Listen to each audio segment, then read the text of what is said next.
es etwas groß. Die Truppe legt die Lanze ein und stürzt auf alle Feinde furchtlos los.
Die Sonne ist untergegangen und es besteht wenig Hoffnung, dass wir zu einem Dorf kommen.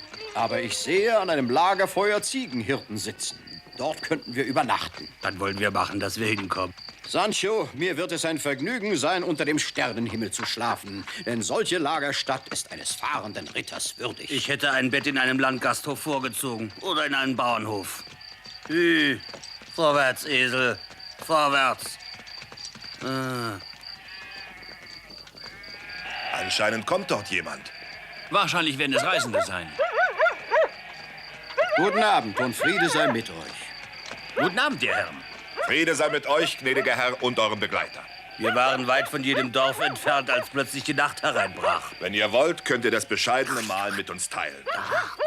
Und einen Platz am Feuer haben wir auch. Sei still, Pinzo. Es sind friedfertige Reisende. Es ist uns eine Ehre, von euch eingeladen zu werden. Nach dem langen und beschwerlichen Ritt sind wir doch rechtschaffen müde. Wollen euer Gnaden bitte absitzen und es sich nach Möglichkeit bequem machen. Am Feuer werdet ihr gut ruhen und morgen ist wieder ein neuer Tag. Freunde, wir nehmen die Einladung gern an.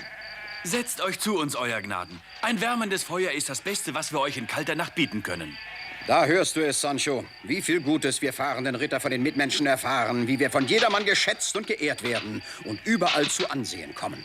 Ich möchte, dass du, obwohl ich dein Herr und Gebieter bin, an meiner Seite Platz nimmst. Dass du mit mir aus einer Schüssel isst und aus einem Becher trinkst.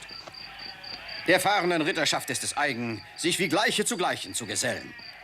Hab vielen Dank, aber wenn ich die Wahrheit sagen soll, ich esse lieber allein. Denn seht, edler Herr, ich bin es nun mal so gewöhnt. Übrigens esse ich viel lieber eine Zwiebel und ein Stück Brot. Das schmeckt mir besser als ein Truthahn. Außerdem ist grobes Brot gesünder. Ich sitze lieber in einem Winkel als an einer gedeckten Tafel. Dort brauche ich keine Kratzfüße zu machen. Und ich kann trinken, so viel ich will. Trotzdem wirst du dich neben mich setzen. Denn wer sich selbst erniedrigt, wird von Gott erhöht werden.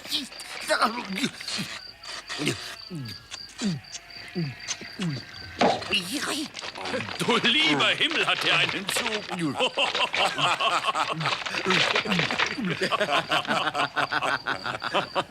Glückliche Jahrhunderte, glückliche Zeitalter, die von unseren Vorfahren golden genannt wurden.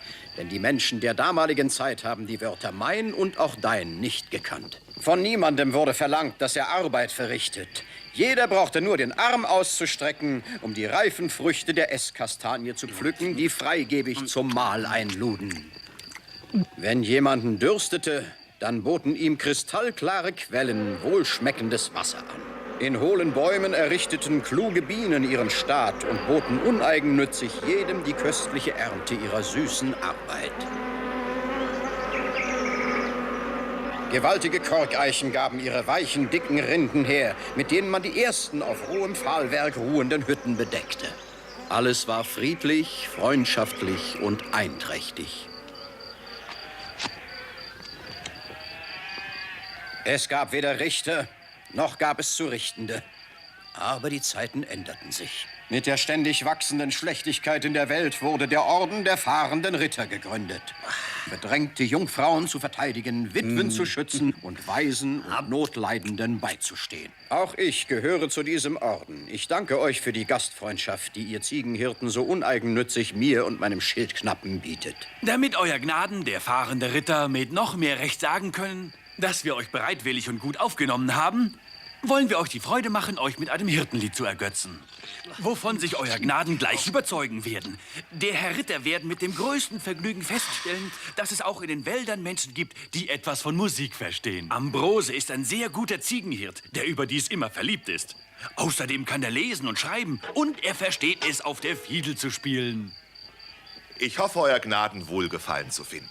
Ich singe euch das Lied vom verzweifelten Chrysostomo, der in seiner unglücklichen Liebe zu Marcella gestorben ist. Ihretwegen war er Hirte geworden, um ihr über die Felder folgen zu können. Dann war Marcella wohl eine Schäferin. Das war sie, euer Gnaden. Sie war wunderschön und es gab nirgends ein Mädchen, das ihr an Schönheit glich. Marcella war, wie gesagt, Schäferin und war mit den anderen Mädchen des Dorfes auf dem Feld, um dort die Herden zu hüten. In die weiche Rinde einer Buche hatte jemand ihren Namen und ein Herz mit Pfeil geschnitten. Und jeder junge Bursche, der dort vorüberkam, seufzte tief. Manch einer stimmte auch ein Liebeslied an.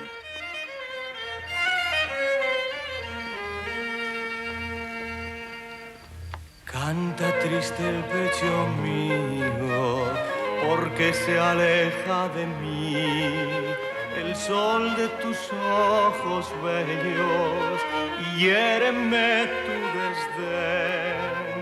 Pero antes, Marcela, advierte que se turbarán tus ojos con mi canción.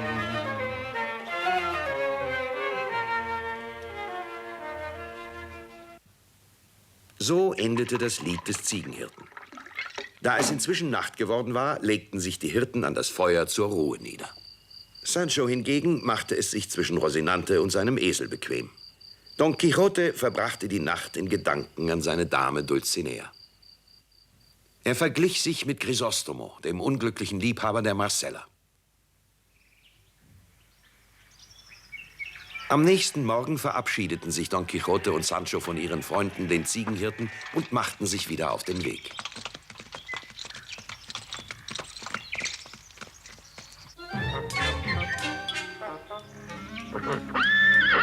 Die grüne Wiese mit dem Bächlein von klarstem Wasser wirkt doch recht einladend, nicht wahr? Was würdest du davon halten, wenn wir hier rasteten, Sancho? Lassen wir Rosinante und meinen Esel nach Herzenslust grasen. Ihnen und uns wäre etwas Ruhe zu gönnen. Ich lege mich immer am liebsten neben meinem Esel zum Schlaf nieder. Dann weiß ich, dass ich mich in guter Gesellschaft befinde.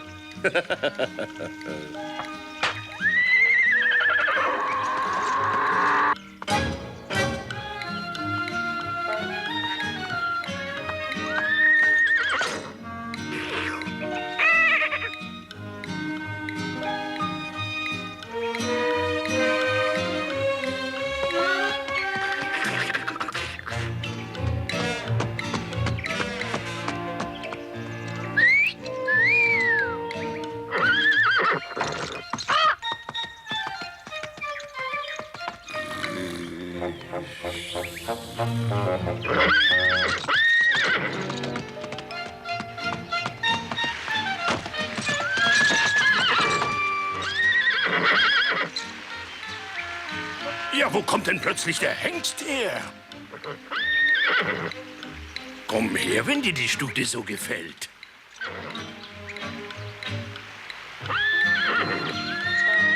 Sei vorsichtig! Schnell zur Seite. Verflixter Klepper, dir werde ich helfen. Bei einer Tracht Prügel werden dir die Lustgefühle schon vergehen. Ah, nimm das und das, du Knochengestell. Hey, hey. Was ist da los, Sancho?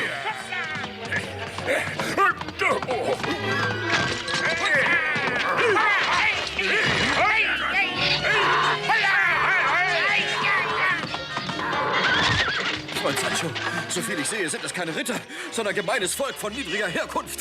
Freund, damit will ich zum Ausdruck bringen, dass du befugt bist, die Schmach, die man unserem armen Rosinante angetan, zusammen mit mir zu rächen. Wehrt euch, ihr Schurken! Diesen Schimpf werdet ihr mir büßen müssen!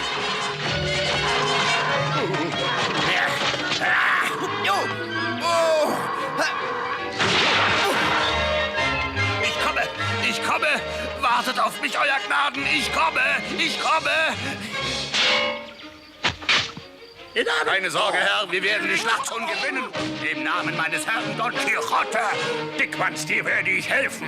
Werde ich, Dicker. Bald wirst du mich Statthalter nennen. Nimm dies und das.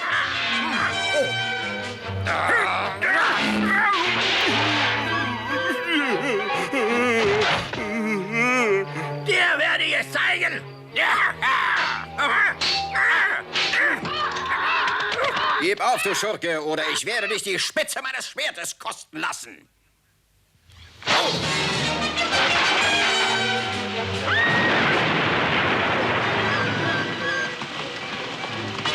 Hey, die Stuten! Die laufen uns davon! Halt! Du bleibst gefälligst hier, du Schuft! Mit dir bin ich doch nicht fertig! Du Dickwanst! Halt! Halt!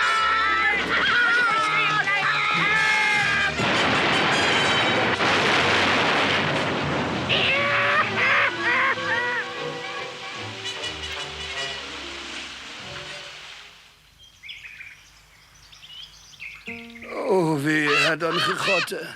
Was willst du? Ich wäre froh, wenn mir jetzt Euer Gnaden einen tüchtigen Schluck von diesem heilsamen Balsam des Fierabras geben würden. Ich würde es gern tun, wenn ich welchen bei mir hätte. Aber ich schwöre dir bei meiner Ehre, ehe 2 Tage vorüber sind und wenn nichts dazwischen kommt, werde ich über den Balsam verfügen. Oder ich will meine Hand nicht mehr rühren. Gut. Und in wie vielen Tagen werden unsere Füße wieder in der Lage sein zu laufen? Tja, es tut mir leid. Es ist meine Schuld. Ich hätte gegen diese Leute Ja, nicht sehr kämpfen richtig. dürfen. Denn diese Menschen waren keine fahrenden Ritter, wie ich es bin. Merke auf, Freund Sancho, wenn uns solches Pack wieder angreifen sollte, so wirst du selbst vom Leder ziehen. Oh nein, Herr. Und ich werde dich verteidigen. Ach, Herr, ich habe einen so stillen und friedfertigen Charakter. Ich bin bereit, vielerlei Unbill zu ertragen. Denn ich habe Weib und Kinder zu versorgen. Darum erlasst mir das. Verlangt bitte nicht von mir, dass ich gegen jemanden das Schwert ziehe. Ob es nun ein Ritter oder auch ein Bauer ist. Oh, oh. Ich wollte, ich könnte wieder atmen, ohne dass mich die Rippen schmerzen. Dann würde ich dir mit aller Entschiedenheit widersprechen und du würdest bald einsehen, wie falsch es... Oh! Sei guten Mutes, Freund Sancho. Sei nicht verzweifelt. Bald wird sich der Wind, der bisher uns in das Gesicht blies, zu unseren Gunsten drehen.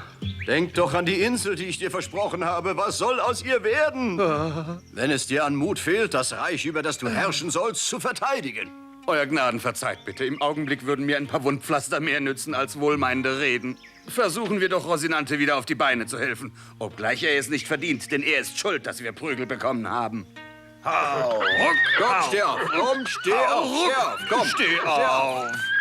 Ach, Herr, wie kann es sein, dass solche Leiden das Los der fahrenden Ritterschaft sind? Begegnet uns solches Unheil oft und hält es bestimmte Termine ein? Denn was wir bei 2 Schicksalsschlägen erlitten haben, das hat mir genügt. Oh je, oh je, oh. Merke auf, Freund Sancho. Das Leben eines Ritters ist nun mal so. Es besteht aus 1000 Zufälligkeiten und Gefahren. Und die Wunden, die er während einer Schlacht empfangen hat, sind keine Verletzung, sondern eine Ehre für ihn. Ich sage dir das nur, um dich zu trösten. Und ich sage dir noch etwas. Eines ist gewiss, Sancho. Wir brauchen uns der Prügel nicht zu schämen, die wir eben bezogen haben. Sie haben uns nur mit Stöcken geschlagen. Keiner von den Burschen hat ein Schwert benutzt, einen Dolch oder gar einen Degen. Sie haben mir nicht die Zeit gelassen, auf solche Einzelheiten zu achten, denn kaum hatte ich meine Lanze in die Hand genommen, da schlugen sie mir mit dem Knüppel über den Buckel, das Kreuz und verbleuten mir die Sitzfläche, dass mir Hören und Sehen verging und ich vor Ach und Weh zu Boden fiel. Unterlass solche Reden, Sancho. Raff dich auf von deiner Schwäche. Und lass uns sehen, wie es um Rosinante steht. Ich habe den Eindruck, dass der arme Rosinante von der Prügelei mindestens ebenso viel abbekommen hat. Das ist kein Wunder, gnädiger Herr. Ist so ein Pferd doch auch ein fahrender Ritter wie wir? Oder etwa nicht?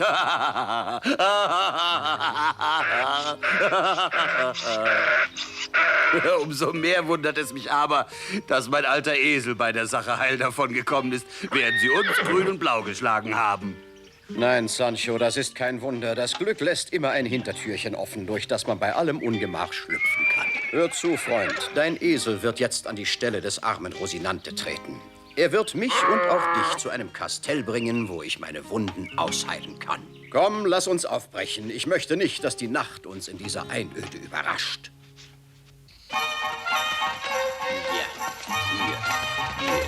Hier.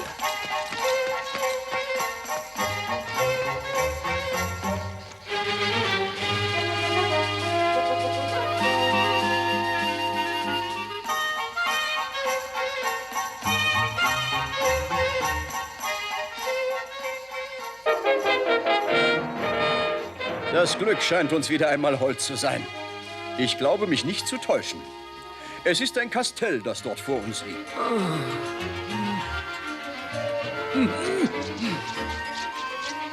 Seit wann sieht so ein Kastell aus? Ich glaube eher, dass es eine Schenke ist und keine von der feinsten Art. Du irrst dich, Freund Sancho. Oder sollte dir die Schlacht gegen die Yangoesen den Blick getrübt haben? Was du dort siehst, ist ein Kastell. Und dazu ein ganz prächtiges.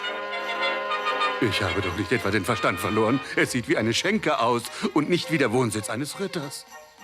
Wenn du deinen Augen nicht mehr trauen kannst, dann verlass dich auf meine. Ich sehe besser als du. Oh.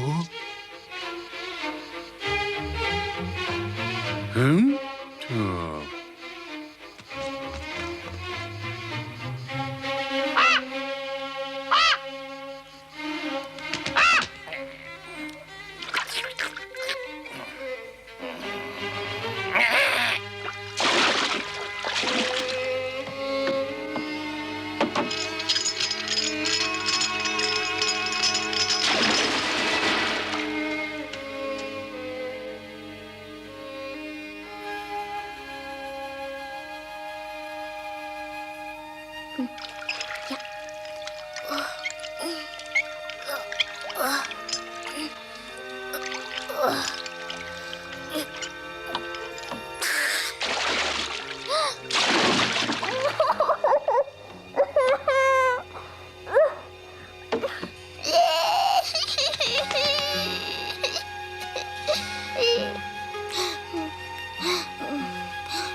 Da kommen Männer. Da kommen Männer. Hab keine Angst. Ja? Guten Abend, Herr Wirt. Können wir hier übernachten? Guten Abend, meine verehrten Herren. Ach, ihr Herren, wer hat euch denn so übel zugerichtet? Oh, es ist nicht weiter schlimm. Mein Herr hat das Pech gehabt, von einem Felsen zu stürzen. Er hat sich ein wenig die Rippen gequetscht. Du, wer ist denn angekommen? Steigt nur vom Esel herab, gnädiger Herr. Wir werden euch schon helfen. Jawohl, das werden wir. Du richtest dein Lager her, Maritornes. Ja, Herrin. Meine Güte, nun seht euch das an. Ja, stützt euch nur auf mich, euer Gnaden. Mit Hilfe des freundlichen Wirtes werde ich euch schon zu Bett bringen. Meine Güte, tut das weh. Seid tapfer. Wir werden die Wunden, die ihr bei dem Sturz erlitten habt, schnell heilen. Hier werdet ihr gut ruhen. Oh je, meine armen Rippen, die tun mir ja auch Bist so du weh. denn auch von einem Felsen gefallen? Nein, natürlich nicht. Aber als ich meinen Herrn stürzen sah, ist mir der Schreck so in die Glieder gefahren, dass sie mir jetzt noch wehtun. Es war, als hätte ich 1000-fach Prügel bekommen. Das ist durchaus möglich. Wie oft ist mir im Traum schon so gewesen, als fiele ich von einem ganz hohen Turm herab. Ich bin gefallen und doch nicht unten angekommen. Aber als ich am nächsten Morgen erwachte, war ich so müde und zerschlagen, als ob ich wirklich gefallen wäre. Wie nennt sich dieser edle Ritter wohl? Don Quixote de la Mancha. Er ist ein fahrender Ritter und einer der besten und mannhaftesten, die es je auf Erden gegeben hat. Was ist denn ein fahrender Ritter? Bist du denn erst so kurze Zeit auf der Welt, dass du das nicht weißt? Also, ein fahrender Ritter ist ein Mensch, der heute in Lumpen durchs Land zieht und der morgen gekrönt wird. Der heute Prügel kriegt, der heute sicher die traurigste und unseligste Kreatur der Welt ist und der morgen vielleicht eine Kaiserkrone trägt und der seinen Knappen zum König macht. Wenn dein Herr so gut ist, wie kommt es dann, dass du nicht den Titel eines Herzogs hast? Damit hat es noch Zeit. Es ist erst einen Monat her, dass wir auf der Suche nach Abenteuer sind. Ich will nicht übertreiben, verehrte, schöne Frau. Aber ihr könnt euch glücklich schätzen, einen so tapferen und edlen Ritter wie mich in eurem Kastell aufgenommen zu haben. Ja? Schöne Frau, ich verzichte darauf, meine guten Eigenschaften und Fähigkeiten hervorzuheben. Hui. Aber mein Schildknappe wird es für mich tun. Ich versichere euch nur, dass ich den Dienst, den ihr mir mit der Beherbergung erwiesen habt, für immer im Gedächtnis behalten werde. Oh.